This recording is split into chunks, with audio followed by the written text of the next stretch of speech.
Hinday ni Lola in Hong Kong. Sasayangin ko muna yung 3 minutes ninyo. Lalabas pala kami ngayon ni Lola. Bago kami lalabas, iloload ko muna yung mga laundry. Siyempre, kailangan rin natin mag-prepare ng tubig ni Lola. Hindi talaga mawawala yan kapag kami ay lalabas. Kasi laging nauuhaw si Lola. Makalakad lang saglit. Ayan, nauuhaw. At eto, i-prepare ko na rin yung sapatos niya tsaka medyas. At syempre, magbihis na rin ako. Magbihis lang ako ng pang-itaas kasi sa baba lang naman kami. Kasi sobrang pawis ko. Kaya ako'y papasok na muna sa toilet upang magbihis. At kakatapos ko lang pala mag-breakfast. Kaya kailangan ko munang mag-toothbrush. Syempre, hindi naman tayo pwedeng lumabas na hindi tayo naka-toothbrush. Kasi kakakain lang natin, napaka-uncomfortable nun kapag hindi tayo nagtutoothbrush, diba? So, ayan, tuloy na ako at nagbihis na kagad ako after kong mag-toothbrush at nagpunas ng aking pawis. Kaya, ayan, ready to go. At, syempre, ilagay ko muna yung tubig ni Lola sa bag habang si Lola ay busy pa. May hinahalongkat pa sa bag niya at saka sabi niya stick lang daw yung gagamitin niya, kaya i-ready na rin natin dito sa may pintuan. At maya maya kami ay lalayas na ni Lola. Ayan si Lola o nakaupo.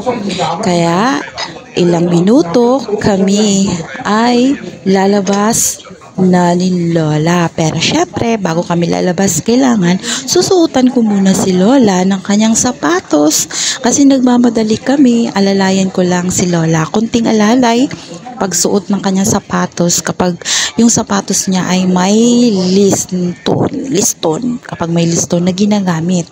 Kaya ayan, medyo natagalan tayo konti. Syempre, pagkatapos ni Lola magsuot ng sapatos, kami ay gugora. Maglakad kami ngayon ni Lola dito lang sa may baba namin dahil pupunta siya ng bangko. Kaya, ayan, tapos na ako nagpasuot ng sapatos at lumabas na rin kami. Papunta na kami sa elevator para kumuha ng elevator. At syempre, alalay tayo kay Lola at dito kami sa baba. Nauna ako naglakad kasi buksan ko si Lola.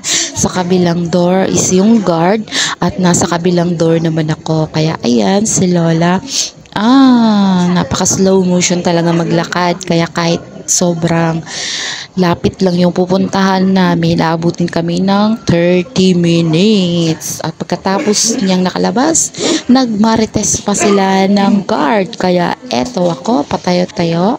At nandito na nga kami sa bangko dahil sa dami ng tao. Naupo muna si Lola doon sa bandang gilid. Ayan. Naupo muna si Lola doon. Samantalang ako dito ay nasa linya, pang-apat kami. Kaya, syempre, kukuha muna ng video. Ayan, pawis na pawis. O, salamat ha. Dito na muna magtatapos. Salamat kung ikaw ay tinapos mo to. Bye.